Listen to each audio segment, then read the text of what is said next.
सर्वांना दीपावलीच्या खूप खूप शुभेच्छा.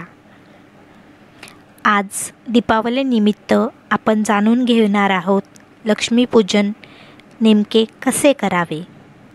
चला तर मग जाणून घेऊयात. लक्ष्मीपूजन ही भारतीय संस्कृतीतील वैशिष्ट्यपूर्ण पूजा आहे. अश्विन महिन्यातील अमावस्येला संध्याकाळी ही पूजा प्रतिवर्षी केली जाते. दिवाळीमध्ये लक्ष्मीपूजनाला अधिक महत्त्व दिले जाते.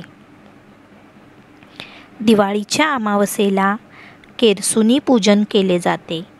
घरातून दारिद्र्य अलक्ष्मी घालवून टाकणारी केरसुनी ही देवी स्वरूप मानली जाते, म्हणून या दिवशी तिचे महत्त्व विशेष आहे.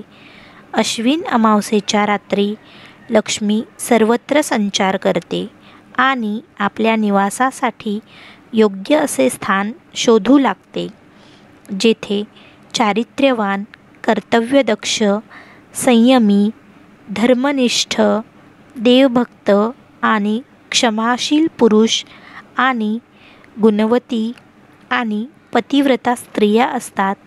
त्या घरी वास्तव्य करणे लक्ष्मीला आवडते, अशी आख्यायिका आहे. समृद्धी आणि ऐश्वर्य यांचे प्रतीक असलेल्या लक्ष्मीची पूजा या रात्री केली जाते. श्री लक्ष्मीपूजनाच्या वेळी अक्षतांनी बनवलेले अष्टदल कमल किंवा स्वस्तिक यावरच श्री लक्ष्मीची स्थापना केली जाते. त्यानंतर लक्ष्म्यादी देवतांना लवंग, वेलची आणि साखर घालून तयार केलेल्या गाईच्या दुधाच्या खव्याचा नैवेद्य दाखवतात.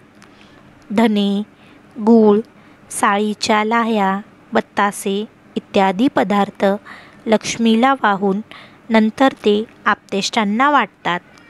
याखेरीज चलनी नोटा, नाणी, सोन्याचे अलंकार यांचीही पूजा यावेळी केली जाते. व्यापारी वर्गात या पूजेच्या वेळी फटाके उडवून आनंद साजरा केला जातो. अशा प्रकारे महालक्ष्मीची पूजा करून दिवाळी साजरी केली जाते. सर्वांना दीपावलीच्या खूप साऱ्या शुभेच्छा. जय लक्ष्मी माता की.